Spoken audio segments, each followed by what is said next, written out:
Buenos días compañeros, hoy vamos a continuar la clase de los algoritmos greedy y vamos a ver este problema del que habíamos hablado en la anterior clase, del horario de los intervalos.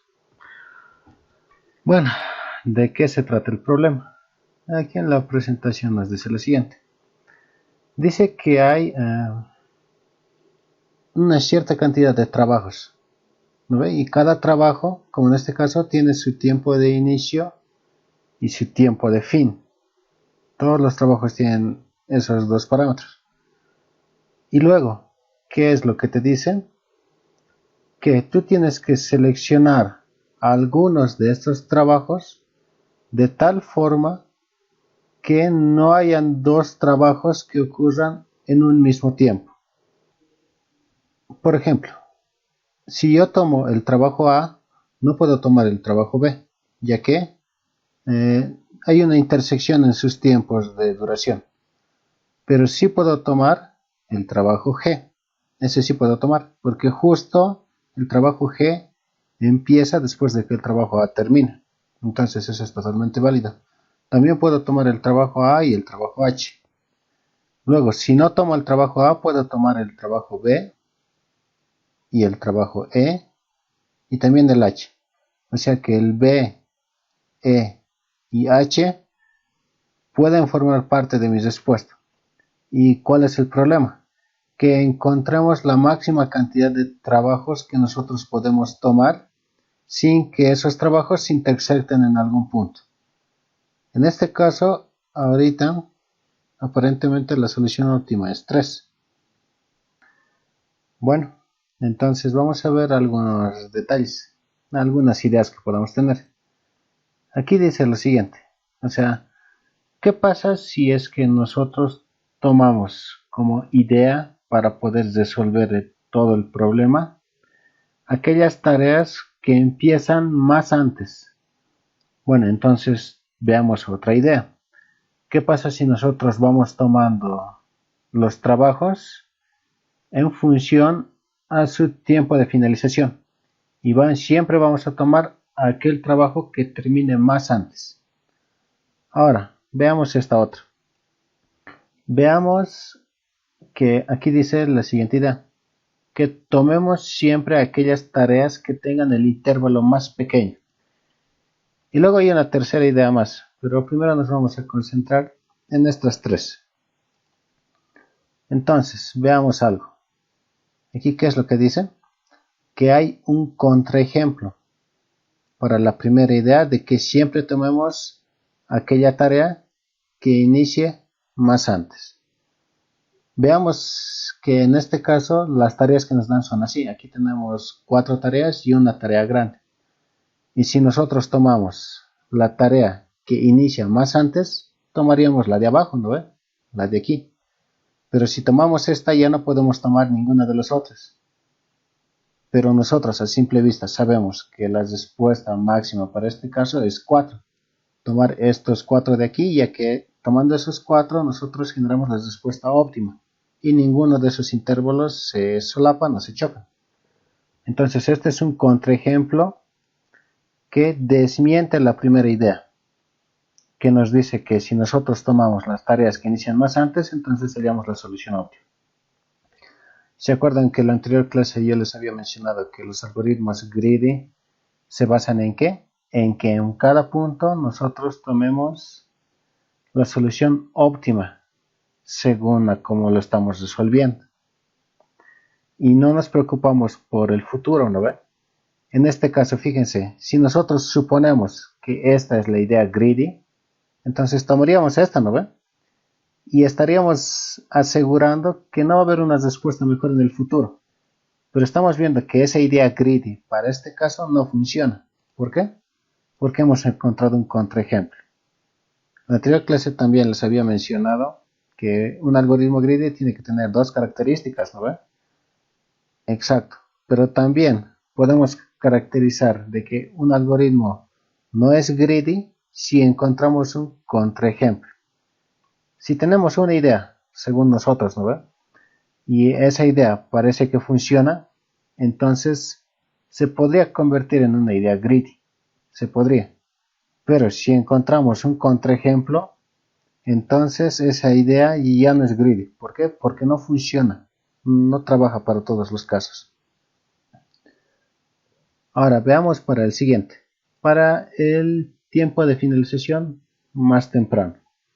Para este caso, en aquí dice que no existe contraejemplo. Entonces, ¿qué es lo que significa? Que hasta el momento esta es la idea que no tiene contraejemplo. Esta es la idea greedy que no tiene contraejemplo. Por lo tanto, sería una idea greedy que posiblemente dé la solución óptima para todo el problema. Ahora analicemos la última opción de abajo, el intervalo más corto. Fíjense, ¿qué pasa si nosotros decimos que tomando el intervalo más corto llegamos a la solución? Entonces, nos damos cuenta de que justo en este caso el intervalo más corto es este, ¿no ve? Pero, tomando en cuenta esto, fíjense, era mejor tomar los otros dos intervalos más grandes, ya que tomando esos dos nuestra respuesta iba a ser 2 y no 1 como en este caso. Ahora veamos el algoritmo greedy que trabaja. Entonces, en este caso nosotros estamos suponiendo que existe una solución óptima si utilizamos esta idea de aquí, de que siempre tomemos aquellas tareas que finalicen más antes. Entonces, como ya habíamos visto al principio, ¿cómo se construye una solución greedy? Se construye de la siguiente forma. Inicialmente nuestro conjunto de solución siempre empieza vacío, ¿no ve? Y luego en una iteración nosotros tomemos aquella tarea que cumpla con nuestra condición de aquí, o sea que sea la tarea que inicia más antes y que sea compatible con nuestra respuesta anterior.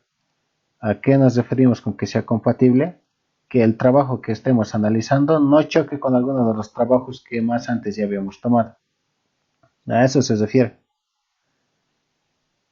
Entonces, si se cumple que ese trabajo es compatible con nuestra respuesta que tenemos hasta el momento, entonces lo unimos a nuestra respuesta. Así es como se construye una solución greedy, siempre iniciando con un conjunto vacío y luego en cada iteración añadiendo un nuevo elemento a nuestra respuesta, siempre y cuando cumpla algunas condiciones, obviamente. Y en este caso nos dice que la implementación tomaría un tiempo de n log de n. ¿Por qué n log de n si en este caso solamente hacemos una pasada lineal por esta instrucción de aquí? ¿Qué es lo que nos dice? Que ordenemos los trabajos según su orden de finalización, de menor a mayor. Es por eso. Bueno, hay una especie de demostración de que por qué este algoritmo funciona. Y eso es algo importante también. Muchas veces los algoritmos greedy se pueden demostrar. ¿Y a qué me refiero con que se pueden demostrar? Es que nosotros podamos explicar de cierta forma cómo trabaja el algoritmo y decir que siempre va a tomar la solución óptima en base a algunas proposiciones o ideas. En mi caso yo lo voy a demostrar con un gráfico que tengo aquí. Entonces yo lo voy a dibujar algo así. Aquí voy a pintar, voy a suponer que ese es un trabajo. Luego otro trabajo voy a suponer que está aquí abajo. Pero si usted se fija no se chocan en ningún punto. Luego otro trabajo está por aquí. Tengo otro trabajo aquí, pero en este caso lo voy a pintar de otro colorcito. Algo así. Esto también lo podría pintar de otro color, para que se note. Exacto. Y voy a tener un último trabajo que va a estar por aquí, que va a ser de este color. Ahora sí. Bueno, para que se note mejor, le pongo de este color. Imagínense esto. O sea que esta es mi solución óptima de trabajos que he seleccionado en mi algoritmo, ¿no ve? Ahora sí. Voy a suponer. Ahora, vamos a ver lo siguiente. ¿Qué pasa siempre con la primera tarea? ¿No ve? ¿Qué pasa si en lugar de tomar esta tarea, en nuestro conjunto de entrada existe un trabajo así, suponiendo que justo existe un trabajo que tiene menor duración, ¿no ve? Y empieza igual en el mismo punto. Entonces, si yo sé que esta es mi solución óptima, tomando este intervalo de aquí, ¿no creen que sería una mejor solución que tomar este intervalo de aquí? Sí, ¿verdad? Entonces, vamos a decir esto.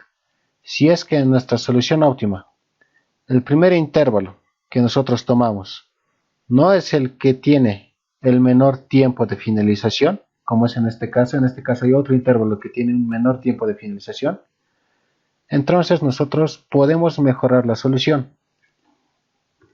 Entonces, para implementarlo vamos a utilizar de nuevo el editor de código Sublime Text y vamos a utilizar igual el lenguaje de programación C++. Bueno, ¿cómo empezamos a implementar? Primero tenemos que leer los datos, ¿no ve?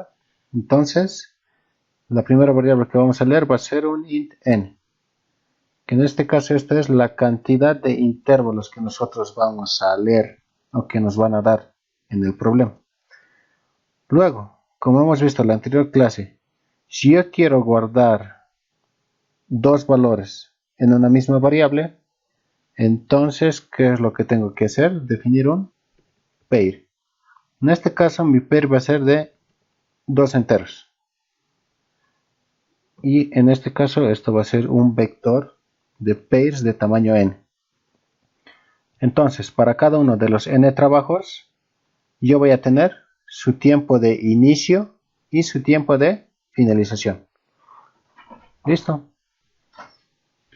Bueno, entonces vamos a leer los datos. Aquí me voy a crear dos enteros auxiliares, ahí ve.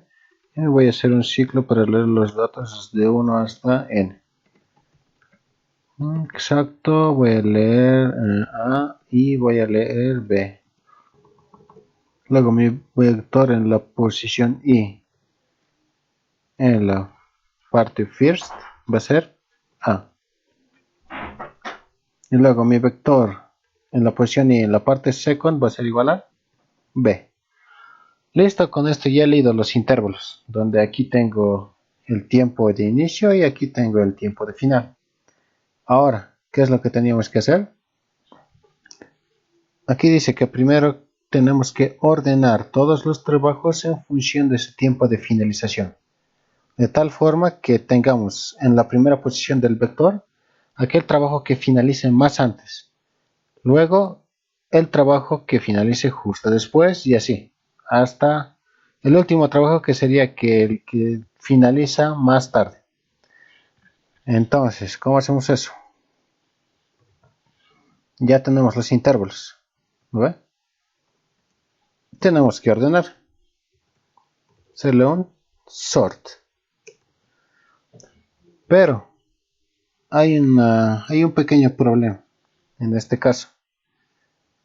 Fíjense, nosotros queremos ordenar en función del segundo parámetro. ¿No ven? Entonces, si es que nosotros ordenamos este vector de la siguiente forma, así, va a ordenar el vector, pero va a ordenar en función al primer parámetro. En función a esto va a ordenar de menor a mayor. Pero yo quiero que ordene en función de este de menor a mayor. Entonces, ¿cómo hago eso? Bueno, si no utilizamos esta función de sort, nosotros sabemos que ordenar todo eso nos va a tomar tiempo cuadrático, porque lo haríamos con el burbuja. Y eso ya sabemos que de hecho está mal. O si quieren implementar otro algoritmo más eficiente como el merge sort, lo pueden hacer, pero se tarda tiempo en implementar. Y en este caso la idea es resolver el problema. Entonces vamos a hacer algo propio del lenguaje de C++, que es definir comparadores. En este caso vamos a definir un comparador que se va a llamar CMP y que va a recibir dos parámetros. El primero es un pair de enteros que se va a llamar A Y el segundo parámetro es otro pair de enteros que se va a llamar b. Luego, ¿qué es lo que va a hacer internamente en función de comparación? Entonces, ¿cómo lo voy a definir? Simplemente voy a decir esto, que retorne a.second menor que b.second. Con esto, ¿qué le estoy diciendo? Que mi algoritmo de ordenación va a ordenar en base al segundo campo, ¿no ve? Al segundo campo exacto. Y que va a ordenar de menor a mayor. Eso es lo único que le digo en este caso. Entonces, ahora, ¿cómo utilizo ese comparador? Bueno, simple. Lo tengo que colocar como tercer parámetro aquí a la función. Y listo, ya estaría, supuestamente. Bueno, veremos cómo lo ordena y veremos los datos ordenados. Aquí vemos int igual a 0, menor que n y más. Y voy a mostrar los datos que en este caso está en mi vector en la parte first y luego un espacio y vector en la parte i punto second. Y todos los voy a separar con un salto de línea. Listo, esto es lo que tengo. Ahora me tengo que crear los datos, pero obviamente no voy a crear los datos, sino es que voy a copiar de las diapositivas. Ya, y según la diapositiva aquí dice que tenemos 3, 6, 7, 8 trabajos. Entonces, como tenemos 8 trabajos, tenemos que definir 8 tiempos de inicio y finalización. Yo le voy a dar el primero, uno por uno voy ingresando. Primero voy ingresando de A, que dice que empieza en 0 y termina en 6. Entonces me voy aquí voy a escribir los datos.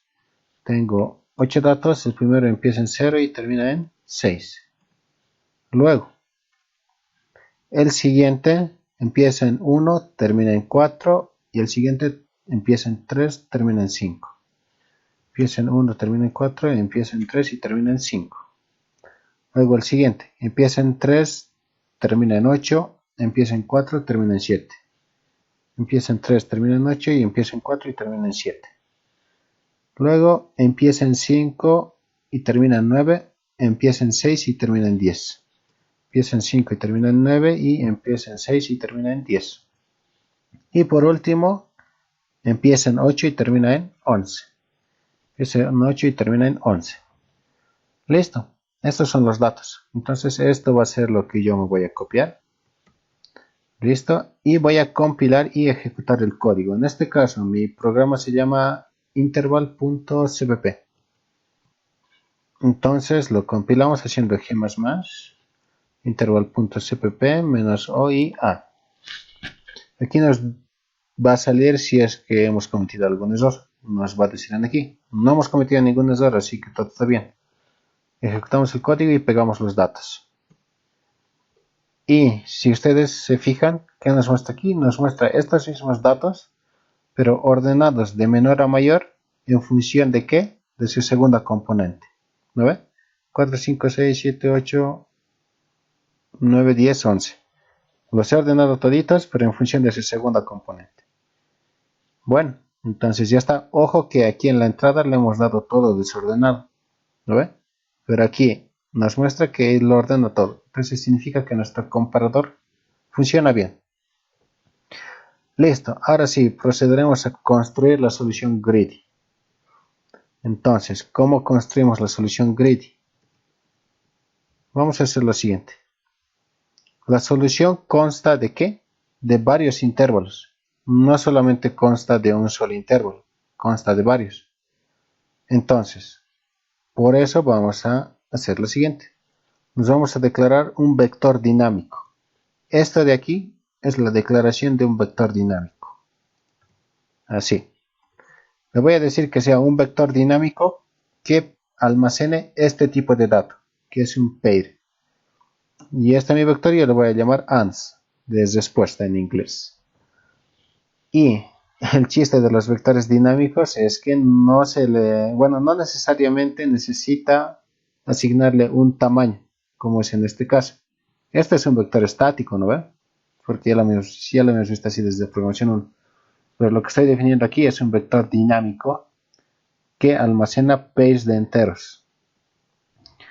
Entonces, ahorita mi vector está vacío, no tiene ningún elemento, ni siquiera tiene tamaño.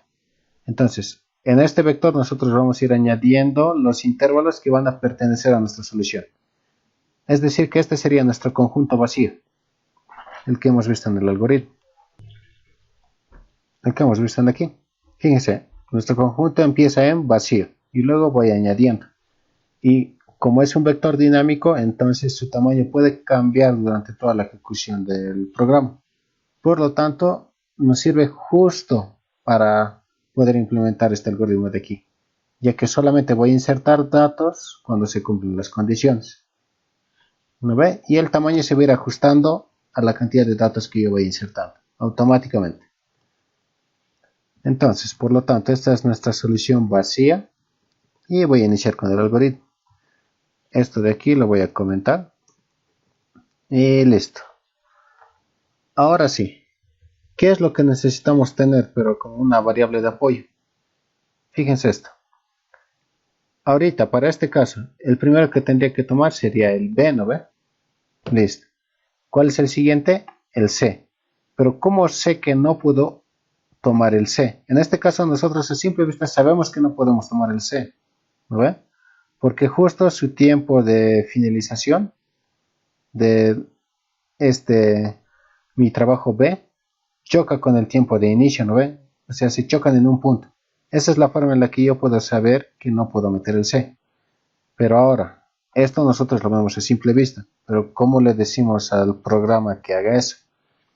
Fíjense, ¿en qué momento se chocan dos intervalos? Su tiempo de finalización del último elemento que hemos insertado en nuestra respuesta es mayor que el tiempo de inicio del siguiente intervalo que nosotros queremos insertar. En ese caso significa que hay un choque entre esos dos trabajos. Entonces nosotros lo que siempre necesitamos en cada punto del algoritmo es ver cuál es el tiempo de finalización de la última tarea que yo he insertado en aquí. Eso es lo que nosotros necesitamos saber. Entonces aquí yo voy a tener una variable auxiliar que va a ser de tipo entero que le voy a llamar fin, que inicialmente va a valer 0. ¿Por qué? Porque las tareas pueden empezar sí o sí a partir de 0, ¿no ve? Y en mi conjunto vacío, como no tengo ninguna tarea, entonces a partir de 0 yo voy llenando las tareas. Listo. Luego, para cada uno de estos elementos que ya están ordenados, ¿qué tenemos que preguntar? Hemos dicho que si el tiempo de finalización del último elemento que he insertado en mi respuesta es mayor que el tiempo de inicio del elemento que yo quiero poner, ¿qué pasa en este caso? Hay un choque, ¿no ve? Existe una intersección. Entonces, en este caso, ¿qué es lo que yo tengo que hacer? Tengo que ignorar la respuesta o ignorar ese elemento. Entonces, para ignorar un elemento le pongo un continuo. Este lo único que hace es que si esta condición se cumple y se ejecuta esta instrucción de aquí, lo único que va a hacer es volver al principio de mi ciclo y ejecutar la siguiente iteración. Es como decir que terminara la iteración en este punto. Y luego ejecuta la iteración para el siguiente valor de i. Pero, si es que no hay intersección, entonces, ¿qué significa? Que yo puedo ingresar este nuevo elemento a mi respuesta. Puedo hacer eso. ¿Cómo lo inserto? Fácil. Ans.pushBack. Así. ¿Y qué es lo que le mando como parámetro? El valor que yo quiero insertar. En este caso, el valor que yo quiero insertar está en aquí. Fíjense, este vector recibe pairs de enteros. Y vec de i ya es un pairs de enteros. ¿No ven? Ya es un pairs de enteros esta misma variable. Y listo. Ya estaría. Ahora vamos a proceder a implementar la solución óptima. Entonces vamos a decir code solución. ¿A qué es igual a la solución? ¿Qué es lo que nos dice el problema? Que encontramos la máxima cantidad de intervalos que vamos a insertar. En nuestro caso, ¿dónde estaría esa variable de la cantidad de intervalos que hemos insertado aquí? Si ustedes se fijan, aquí hemos dicho que el tamaño del vector es 0. Cada vez que se inserta un nuevo elemento, el tamaño del vector incrementa en 1. Entonces, justo el tamaño del vector es lo que me dice cuántos elementos se han insertado a la respuesta, o la cantidad máxima de elementos. ¿Y cómo obtengo el tamaño del vector? Simplemente invocando a su propiedad 6. Bueno, a su método 6 en este caso, porque esta es una función. Bueno, y adicionalmente nosotros vamos a mostrar cuáles son los intervalos que hemos ido tomando. Entonces, desde igual a 0 mientras y sea menor que el tamaño del vector. Entonces vamos a mostrar justo sus valores. Ans de i.first, esto es punto, un espacio, y ans de i.second, y en L. Y listo, haremos la prueba. Me copio el código de aquí, hago control C, ejecuto el programa, el compilador. Aquí me dice que hay un error. ¿Qué? Que este método no tiene el miembro ini. Ah, es que no es ini. El inicio se llama first en este caso. Así se llama el inicio. Entonces, está bien. Ya lo hemos arreglado. Lo ejecutamos de nuevo. Pegamos los datos. Y si usted se fija, ya no nos da error de compilación. Entonces todo estaría bien. Ah, pero aquí nos sale un problema. ¿Qué nos dice? Que la solución es 8. Y ha insertado todos los intervalos. Y justo nos ha pasado lo que nos había pasado en la anterior resolución del problema, que es actualizar esta variable de control. Entonces, ¿cuándo actualizamos? Actualizamos aquí.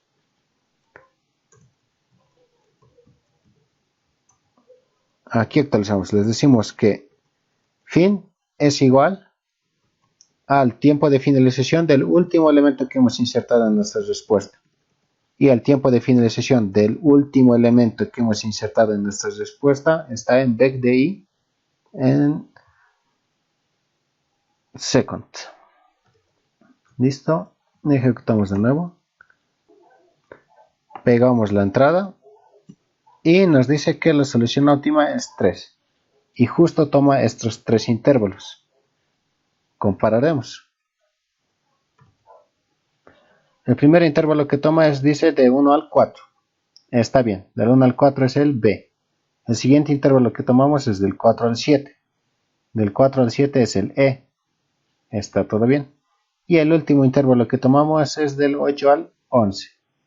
Y sí, justo esa era la solución óptima que habíamos definido al principio, ¿no ve? Entonces, listo, nuestro programa ya funciona y su complejidad es en el log de n. Ya hemos visto por qué. Solamente esta lineita de aquí consume en el log de n. Luego, esto, al tener todas operaciones simples, es tiempo lineal, todo el ciclo. Aquí también, mostrar los datos, tiempo lineal. Y la lectura de datos, tiempo lineal. Entonces, así es como nosotros podemos implementar nuestros algoritmos. Por lo menos a lo que yo he visto hasta ahora, en C++ tiene una facilidad grande para poder implementar cualquier algoritmo utilizando pocas líneas de código. Como es en esto, si fíjense en una ordenación le tomo una línea de código. Y si lo queremos personalizar un poco, entonces solamente hay que declararse una pequeña función que sea el criterio de ordenación. Y así de simple podemos ordenar cualquier cosa, la verdad. Eso es lo interesante y lo genial de C++, que es muy bueno para programar algoritmos de este tipo. Y con uso de vectores dinámicos y algunos tipos de datos especiales lo hace aún mucho más fácil. Y bueno, ahora vamos a dar una introducción a los grafos, ya que esa es la otra parte importante de este tema, ya que muchos algoritmos greedy trabajan sobre grafos. Entonces, aquí tenemos el libro, que igual les había recomendado la anterior vez, que es algoritmos de grafos. Entonces, ese tema vamos a empezar. Vamos a dar la introducción a los algoritmos de grafos o a los grafos en general. Entonces, ¿qué es un grafo? Bueno, aquí te explica qué es lo que es, ¿no? Un grafo te dice que es un conjunto de dos elementos, donde el primer elemento son los nodos. Aquí dice B es un conjunto de nodos. Y el segundo elemento es un conjunto de aristas, en este caso también llamado vértices. Los nodos son los redonditos, que tienen comúnmente valores adentro. Y las aristas son las flechas con las que nosotros unimos esos nodos. Fíjense, hay dos tipos de aristas, en este caso, para unir nodos. Son aristas no dirigidas, que en este caso, si ustedes se fijan, no hay una flecha, ¿no ve?, que indique la dirección. Y también existen las aristas dirigidas, en las que sí existe una flecha. ¿Y qué es lo que me dice eso? ¿Cuál es la diferencia entre esta y esta de aquí? Que en aquí me dice que yo puedo ir del nodo U hacia el nodo B, pero no puedo ir del nodo B hacia el nodo U, ya que el único camino que existe es solamente de ida. Pero, en este caso, ¿qué es lo que nos dice? Que yo puedo ir de U hacia B y también puedo ir de B hacia U. Por eso se llama arista no dirigida, que yo puedo circular en ambos sentidos. No importa eso. En la dirigida solamente puedo circular en el sentido en el que me indique la flecha. Luego, hemos dicho que un grafo era un conjunto de nodos y aristas. Bueno, lo que tenemos aquí es un grafo dirigido. ¿Por qué? Tiene nodos y tiene aristas, ¿no ve? Pero todas sus aristas son dirigidas. Fíjense, todas tienen dirección. Entonces, un grafo, en este caso, que tenga todas las aristas dirigidas, se le llama grafo dirigido. Otro ejemplo, cuando tenemos igual un conjunto de nodos donde sus aristas no están dirigidas, se llama obviamente grafo no dirigido. ¿Por qué? Porque sus aristas son no dirigidas. Así de simple. Ahora podemos ver un tipo especial de grafo, que es un árbol. Entonces, ¿qué es un árbol? Solamente es un grafo que no tiene ciclos. ¿A qué nos referimos con ciclos? Fíjense de aquí. Yo puedo ir de D a F, de F a E y de E a D. Por lo tanto, esto es un ciclo. ¿No ve? Estoy formando un ciclo. Entonces, una propiedad que tienen los árboles es que son grafos que no tienen ciclos, como en este caso. ¿No ve? En este caso no hay ningún ciclo.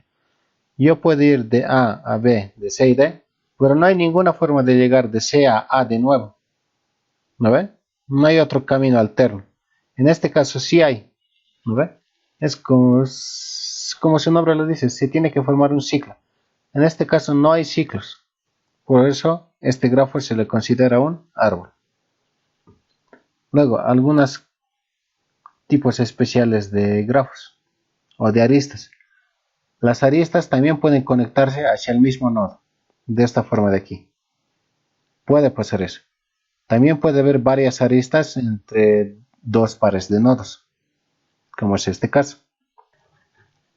Ahora sí, algo un poco más interesante. Fíjense, este es un grafo no dirigido, ¿no ve? Porque sus aristas no tienen flechitas, ¿no ve? Entonces este es un grafo no dirigido. Pero algunas veces las aristas, estas líneas que unen los nodos, tienen pesos o tienen valores asignados a esas aristas, como en este caso de aquí. Si ustedes se fijan, cada una de estas aristas tiene un peso asignado a ella. Entonces, ¿cómo se llama este tipo de grafo? Bueno, como su nombre sería algo así, es un grafo no dirigido con peso. Y en este caso, este tipo de grafos es interesante porque con este tipo de grafos podemos graficar, realizar un diagrama de las ciudades de un país. Por ejemplo, en este caso hay los nodos serían las ciudades y Las aristas serían los caminos que existen entre esas ciudades. Y el valor o el peso de la arista sería la distancia. ¿No ve? Entonces, este tipo de grafos nos sirven bien para simbolizar caminos y ciudades. Para eso nos sirve este tipo de grafos. Son grafos no dirigidos con peso. ¿No ve? Porque nosotros podemos ir de B a C y también podemos ir de C a B. ¿No ve? Ya que en los caminos no te restringen eso. Uno puede circular en el sentido que uno prefiere. Bueno, y aquí te da una muy pequeña lista de aplicaciones de los grafos. Pueden representar circuitos eléctricos, rutas de transporte, rutas de computadoras o redes de computadoras, bases de datos. Se puede representar así, o sea, en un diagrama entidad-relación, como aquí dice, donde cada nodo sería una tabla y las aristas serían las relaciones que existen entre esas tablas. Y bueno, ahora, ¿cómo podemos representar un grafo? Obviamente, una forma es mediante dibujos, ¿no ve? Claro. Pero nosotros, para poder procesar toda esa información, la tenemos que colocar de una forma que la computadora entienda cómo es un grafo. Entonces, estas representaciones son justamente para eso, para que la computadora pueda entender qué estructura tiene el grafo.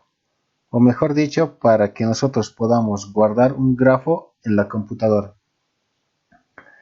La primera de estas se llama matriz de adyacencia.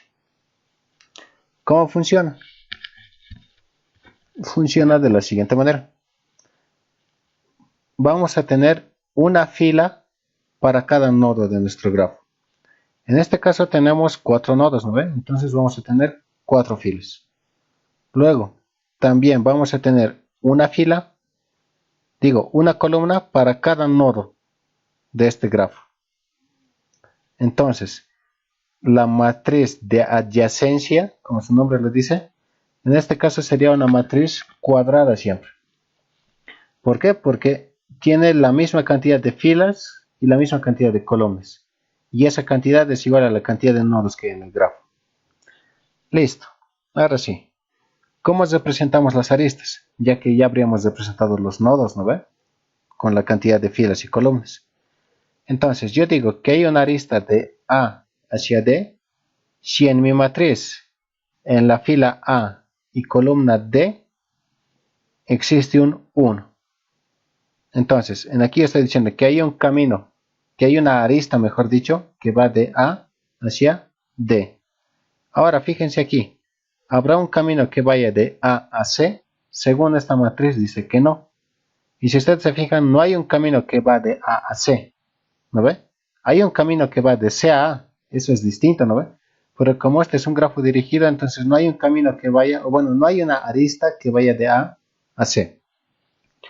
Hay una arista que va de A a B. Aquí nos dice que sí. Y es esta arista. De A hacia B, una arista. Luego, hay una arista que vaya de A a A. En este caso, no. Porque no hay ninguna arista que vaya a sí misma, ¿no ve? A partir de A. Y es así como se construye. Por ejemplo, fijémonos en el gráfico. Para el nodo B, solamente hay una sola arista que sale hacia C. ¿No ve? Entonces, por lo tanto, para toda esta fila todo está en 0, excepto la columna a la que pertenece la C, indicando que hay una arista de B hacia C. Y todas las demás en 0, indicando que no hay aristas aparte de eso. Luego, yendo en C, hay dos aristas, ¿no ve? Una que va hacia A y otra que va hacia D. Entonces, una arista va hacia A y la otra va hacia D. Y por último, de D, ¿sale alguna arista hacia alguno de los otros nodos? No, no sale ninguna arista. Por lo tanto, de D no hay ninguna arista que una a los otros nodos. Por lo tanto, todo se coloca en 0. Esa es una forma de representar un grafo en la computadora. Veamos otra forma que es un poco más eficiente, ya que esta forma de aquí, si ustedes se fijan, requiere harta memoria. ¿Por qué? Porque utiliza n cuadrado de memoria, donde n es la cantidad de nodos, ¿no ve? Y aquí hay n cuadrado de celdas en esta matriz. Imagínense que yo tuviera 1000 nodos. Si yo tengo 1000 nodos, mi matriz va a ser de tamaño 1.000.000. Y si usted se fija en eso, ya es mucha memoria. Entonces hay otra forma un poco más eficaz de guardar los datos de un grafo. Bueno, aquí explica cómo sería la codificación utilizando una matriz de adyacencia. No se preocupen, parece mucho código, pero en realidad no es tanto, es cortito la verdad. Es muy corto manejarlo de esa forma. Bueno, la otra forma de guardar datos o de guardar un grafo en una computadora es mediante una lista de adyacencia. Lo que habíamos visto anteriormente es una matriz de adyacencia. En este caso se le llama lista por lo siguiente. Veamos aquí. Ahorita, si es que ustedes se recuerdan de estructura de datos, esta les va a sonar a listas enlazadas simples. Bueno, en este caso a listas enlazadas circulares, porque del último nodo se puede ir al principio. Entonces esta sería una lista circular simple.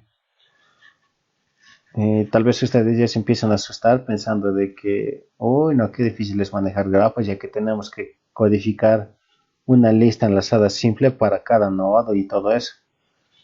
Pero en realidad no es tanto así. O sea, sí, el concepto nos dice que lo tenemos que manejar como una lista enlazada simple. Pero en la práctica, al momento de programarlo, en vez de utilizar una lista enlazada simple, nosotros utilizamos un vector dinámico. Si usted se fija en el vector dinámico, solamente nosotros le podemos insertar datos, ¿no ve? Y el tamaño se va a modificar automáticamente. También podemos borrar datos de ese vector y el tamaño igual se va a actualizar como corresponde. Y también un vector no puede tener datos, como es en este caso, un vector dinámico. Entonces, en la práctica, esto se implementa como un vector donde cada elemento del vector, ahorita fíjense a lo vertical. A lo vertical esto es un vector, algo así. Donde cada elemento de ese vector es otro vector. Es como decir que fuera un vector de vectores. Así es como se declara un poco más fácil esta lista de adyacencia en la computadora. Y obviamente esto lo vamos a ver en su momento. Van a ver que nosotros, para todos los códigos casi, vamos a utilizar una lista de adyacencia para guardar un grafo. No vamos a utilizar una matriz de adyacencia. Y van a ver que es mucho más fácil trabajar de esta forma. Muchísimo más fácil. Bueno, aquí explica el código y supuestamente es muy grande, pero no se preocupen, como ya les había dicho. No tienen por qué temerlo esta parte. Y bueno, aquí el libro explica algunas cosas muy interesantes y muy básicas sobre grafos, que son sus recorridos. Algo más de lo que les comentaba. Fíjense, aquí dice, si utilizamos una matriz de adyacencia para representar un grafo, toma como espacio la cantidad de nodos al cuadrado, que es lo que les había dicho al principio, ¿no ven? Pero si utilizamos una lista de adyacencia para guardar un grafo, utilizamos esta cantidad de memoria, la cantidad de nodos más la cantidad de aristas. Aquí existen detalles muy importantes sobre grafos, que son los recorridos. El recorrido un poquito más común, que sería el recorrido en profundidad, o DFS, por sus siglas en inglés. Luego tenemos otro recorrido interesante que se llama BFS, Breadth First Search. Este es un recorrido en amplitud. Este libro es muy bueno porque aparte de que te dice cómo funciona un DFS, te indica las aplicaciones que tiene. Aquí dice que tiene varias aplicaciones. Por ejemplo, encontrar un orden topológico, encontrar componentes conexas, encontrar puntos de articulación de un grafo, que eso ya es algo muy avanzado. Luego, encontrar componentes fuertemente conexas, que es algo también muy avanzado, que no lo vamos a ver en la materia, pero se puede hacer. Y comúnmente en problemas de la ICPC entran este tipo de aplicaciones. Y lo peor es que, o mejor dicho, lo más divertido es que solamente tal vez un 30% de la solución de un problema de ICPC de nivel medio requiere implementar este algoritmo de aquí. Es un algoritmo interesante nomás, que es para encontrar componentes fuertemente conexos. Pueden averiguar en internet qué son los componentes fuertemente conexos. Hay mucho material sobre eso y es muy interesante. Pero bueno, entonces aquí explica cómo se hace todo eso. Y bueno, luego de ver varios algoritmos relacionados a grafos, vamos a ir justo al algoritmo que nos interesa primeramente, que en este caso es el algoritmo de Prim. Este algoritmo de Prim funciona sobre grafos no dirigidos y nos permite hallar el árbol de expansión mínima. Y bueno, ¿qué es el árbol de expansión mínima? Es un concepto interesante y lo vamos a explicar con un ejemplito. Este es un grafo, ¿no ve? Un grafo no dirigido con peso. Hasta ahí, todo bien. Ahora sí, ¿qué es un árbol de expansión mínima? Nosotros vamos a elegir solamente ciertas aristas de este grafo. O sea, aquí hay varias aristas, ¿no ve? Pero nosotros solamente vamos a elegir algunas de ellas.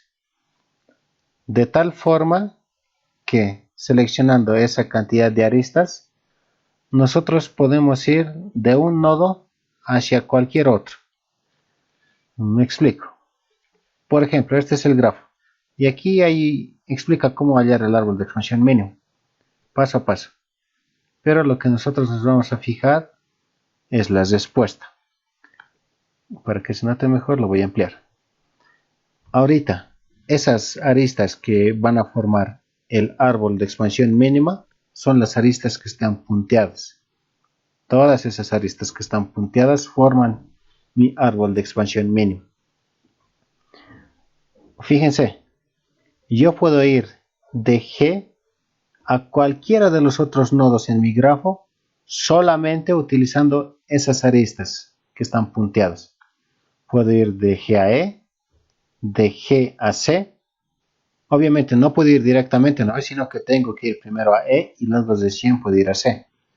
Puedo ir a B también. Primero voy de G a E y luego de E a B. También puedo ir de G a F siguiendo estas aristas, ¿no?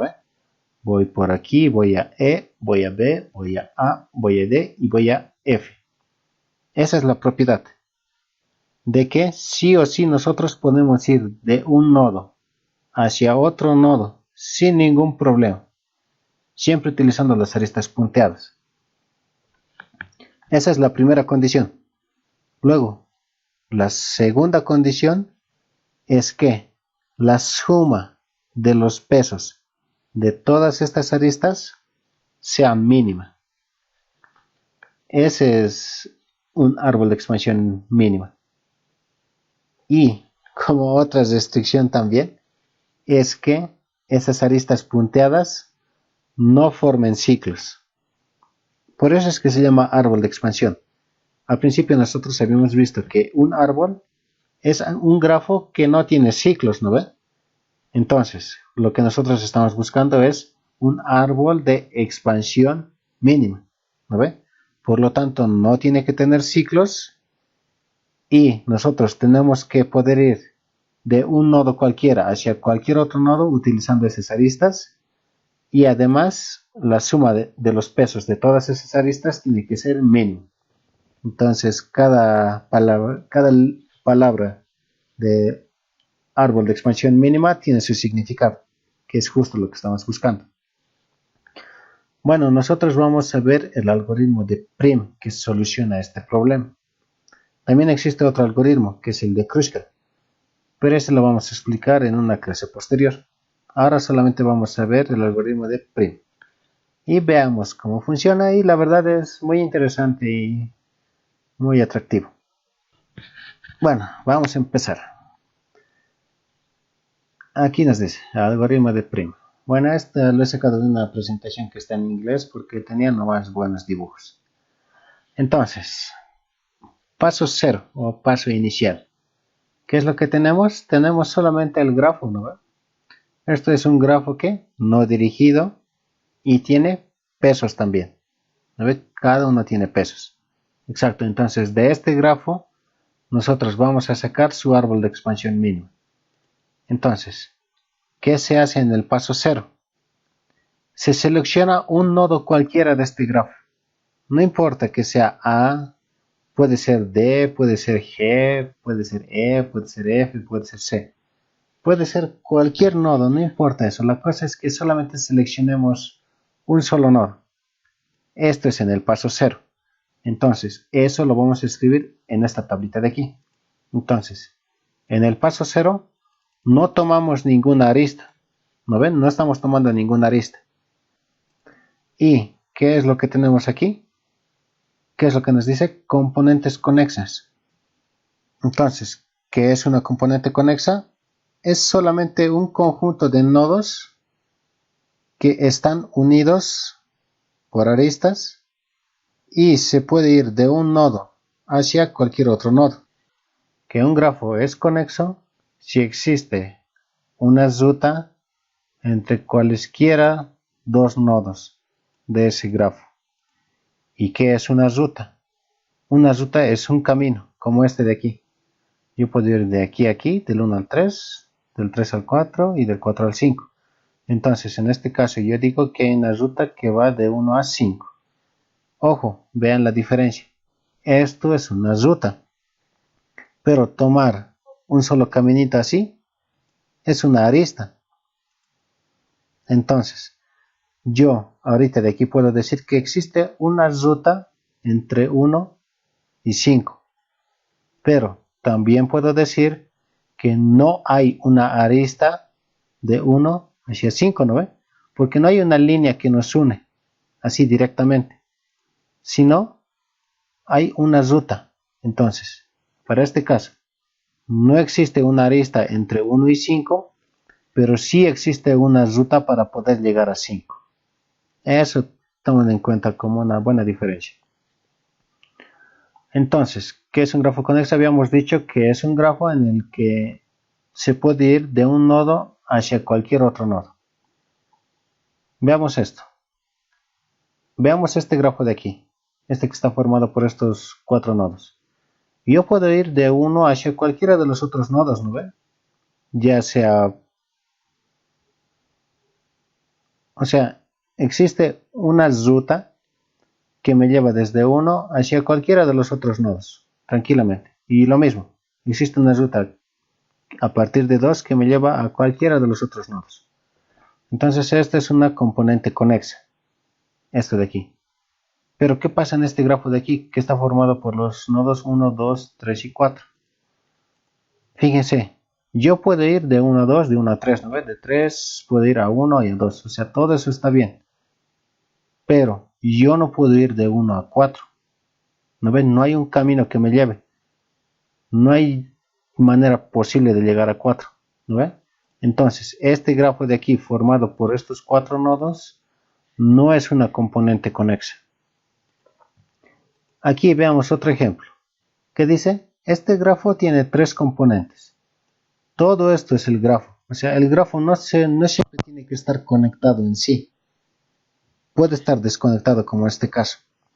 Entonces, si está desconectado, tiene componentes. Esta es una componente, esta es otra componente y esta es otra componente. Por ejemplo, si mi grafo fuera todo esto, ¿qué diría yo?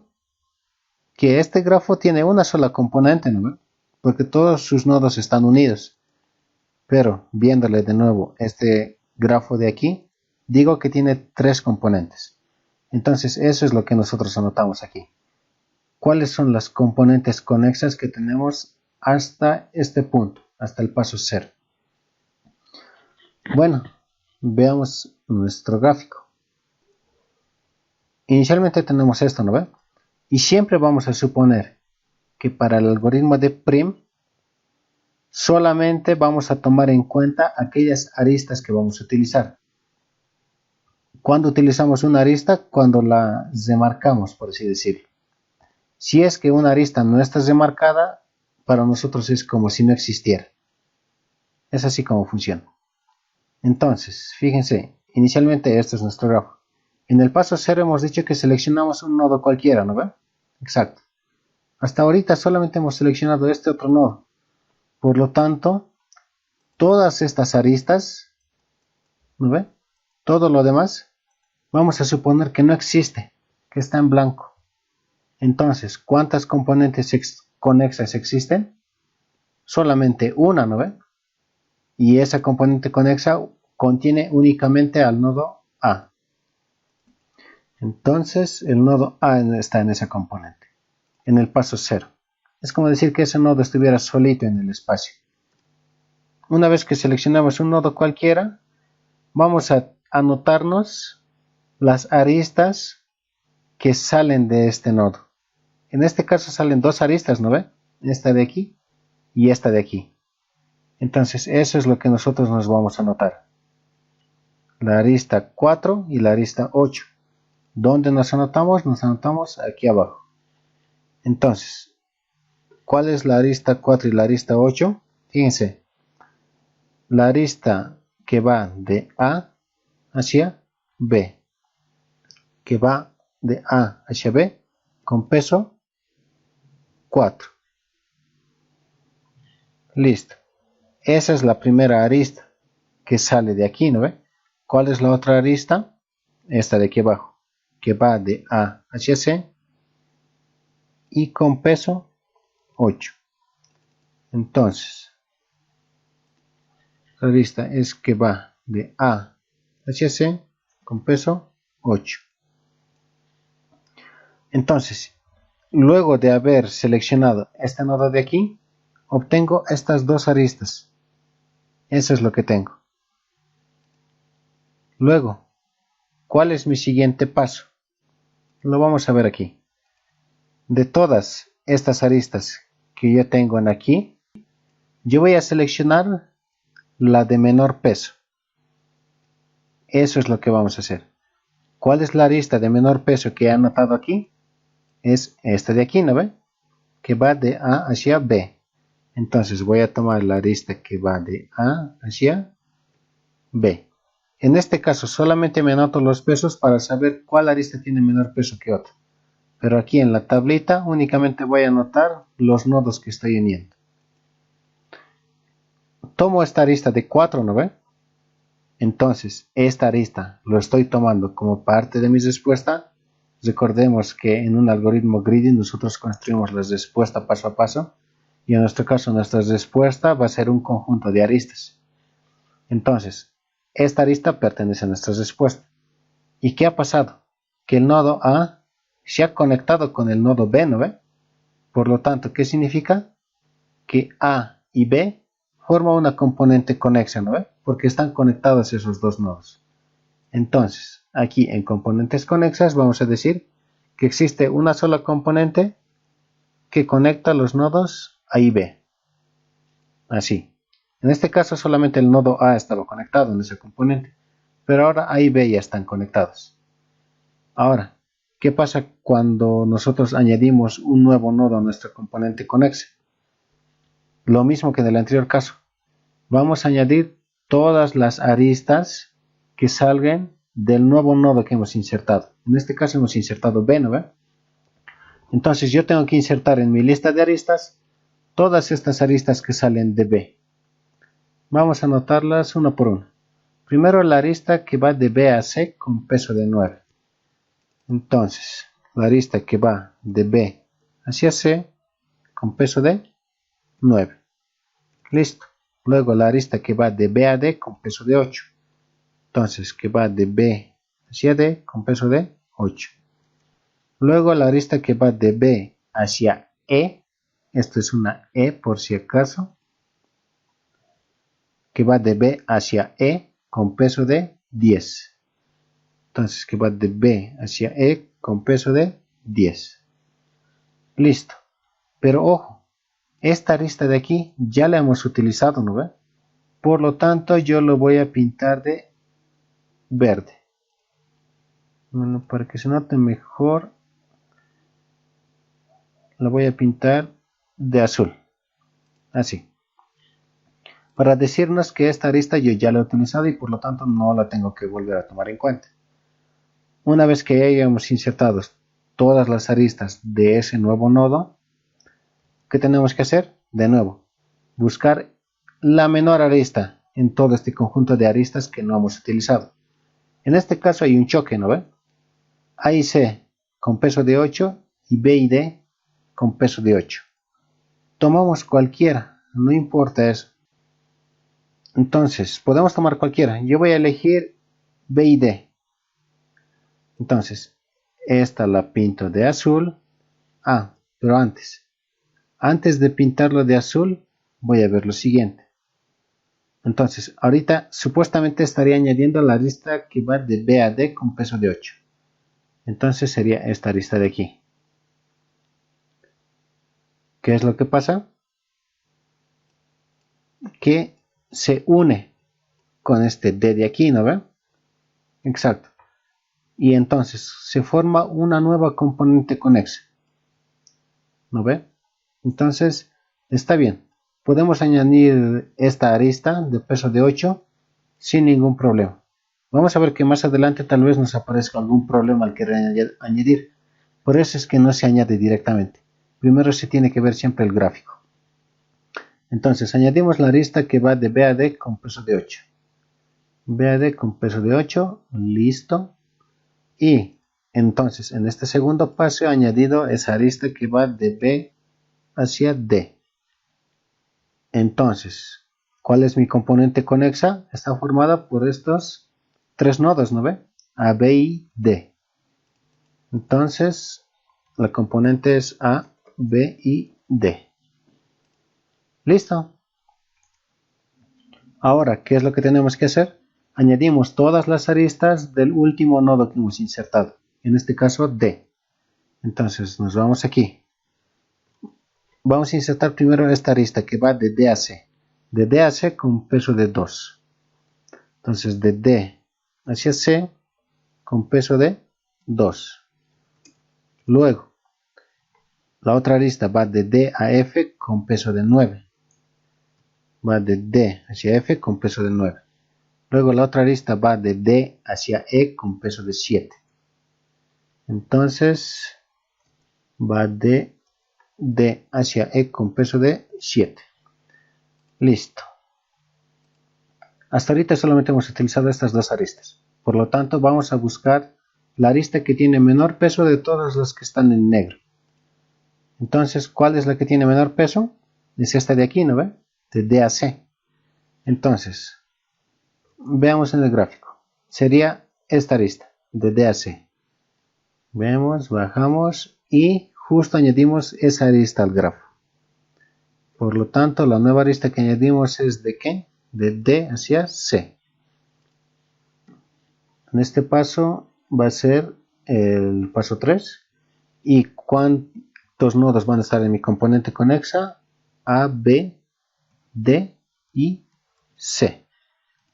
4 nodos están en mi componente conexa, ¿no ve? A, B, D y C. Está bien. Hasta ahora, todo bien. Listo. Entonces, esta arista de aquí yo la voy a pintar de color azul, simbolizando que ya la he tomado.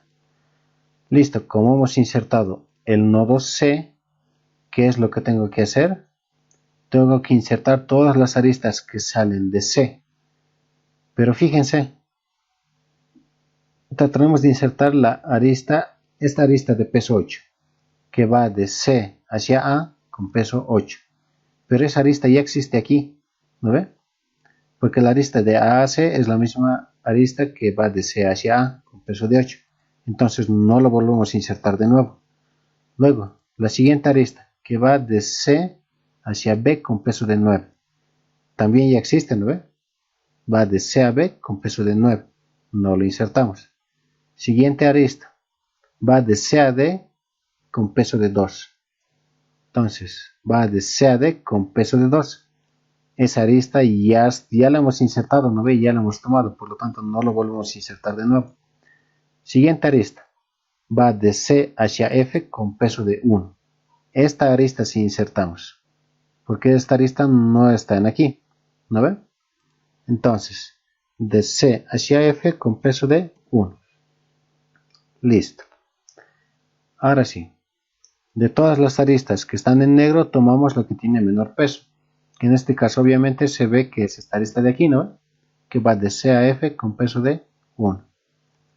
Entonces, ¿qué es lo que tenemos?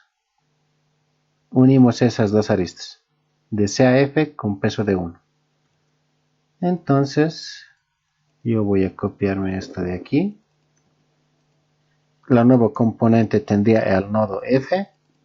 Utilizo la arista que va de C a F. Y este es el paso 4. Y esta arista de aquí lo tengo que pintar con color azul. Así. Muy bueno. Inserto todas las aristas que salen de F. ¿No ven? De F hacia C con peso de 1 y ya están aquí. No lo volvemos a insertar. De F hacia D con peso de 9. De F hacia D con peso de 9 y ya está ahí. De F hacia E con peso de 5. No hay una arista que va de F hacia E. Entonces, la nueva arista va de F hacia E con peso de 5. Y luego la otra arista va de F hacia G con peso de 2. Entonces esa arista tampoco existe, por lo tanto la insertamos. Y listo, ya está. No hay más aristas. Entonces, una vez que hayamos terminado de insertar todas las aristas, ¿qué es lo que hacemos?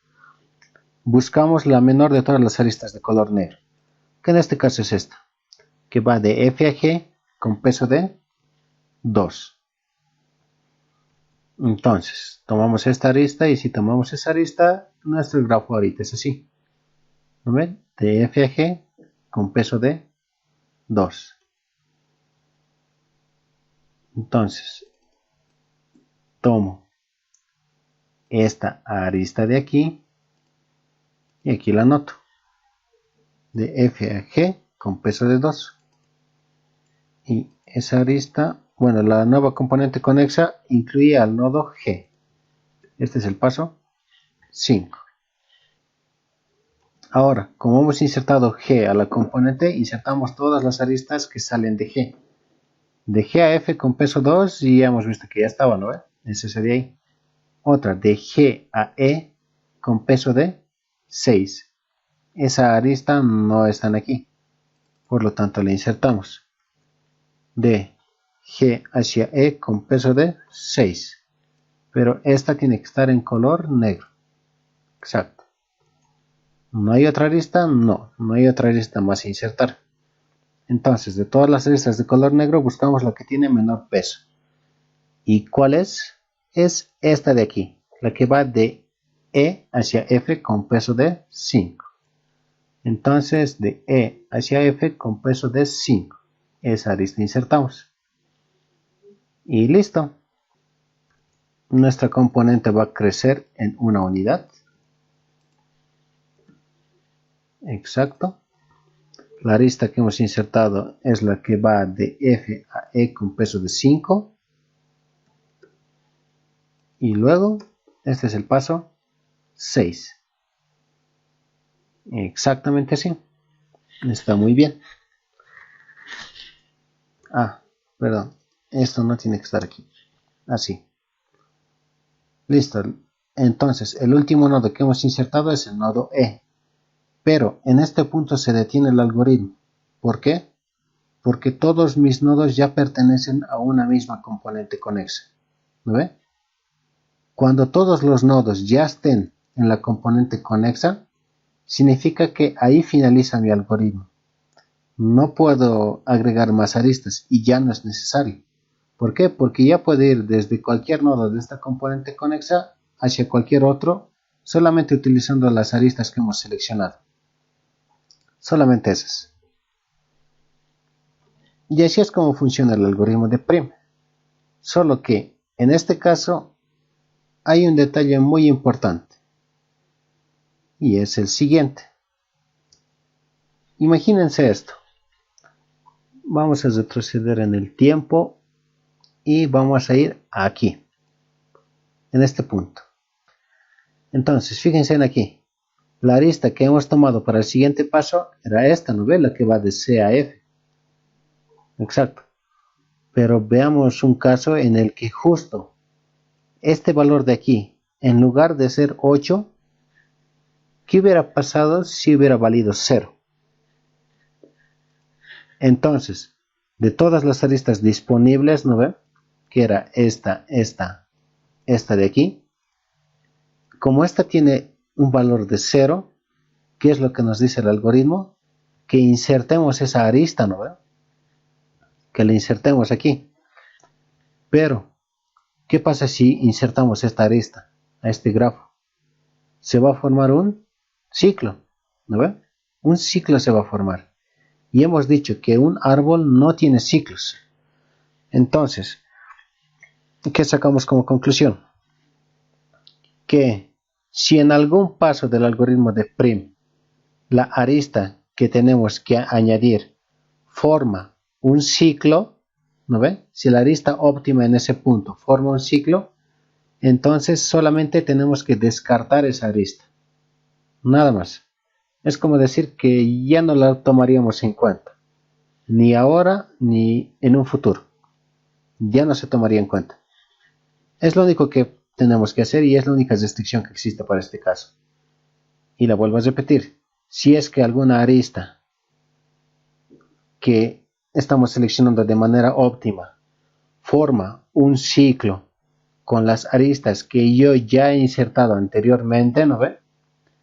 Entonces en este caso había insertado esas 3 aristas.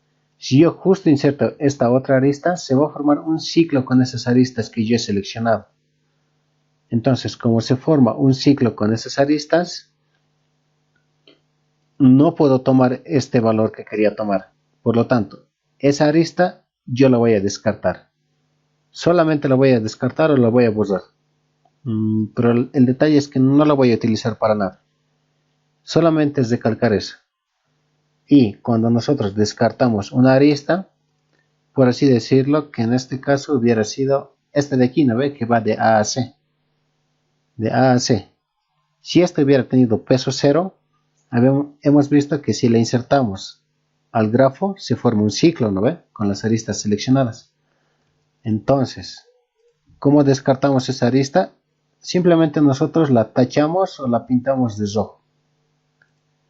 Para decir que no hemos utilizado esto de aquí. ¿Por qué? Porque las otras aristas que están en azul significa que pertenecen a nuestra respuesta, ¿no ve? Las que están en negro significa que tampoco las hemos utilizado. Pero las que están en rojo significa que no las hemos utilizado, pero tampoco son candidatos para poder formar la respuesta. Es por eso que lo pintamos de rojo. Y listo. Esa sería la explicación del algoritmo de Prim, que en este caso que nos permite hallar uno de los árboles de expansión mínima. Pueden existir muchos árboles de expansión mínima. No se preocupen si es que les sale una respuesta distinta a la que tenemos aquí. Puede haber varios árboles de expansión mínima, pero lo que sí se tiene que cumplir es que la suma de sus pesos sea igual. Eso sí se tiene que cumplir. Si yo encuentro un árbol de expansión mínima cuya suma de todos los pesos es igual a 20, y yo ejecutando el algoritmo de Prim por este otro nodo, o sea, empezando en este otro nodo, voy a llegar a un árbol de expansión mínima que igual tiene una sumatoria de pesos igual a 20, entonces está bien. Si es que iniciando de aquí calculo un árbol de expansión mínima igual utilizando Prim, pero justo su peso me da 25, entonces significa que he cometido un error y que tengo que revisar el proceso. Porque sí o sí, la sumatoria de todos los pesos de las aristas elegidas tiene que ser mínima y siempre es la misma. Siempre es la misma. Y bueno chicos, con esto habíamos concluido la clase de hoy. En este caso hemos dado la introducción a grafos y al algoritmo de Prim. Y la siguiente clase lo vamos a implementar este algoritmo.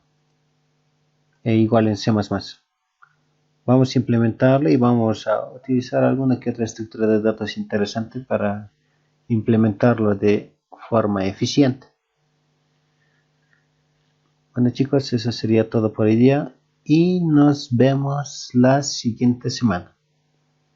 Adiós.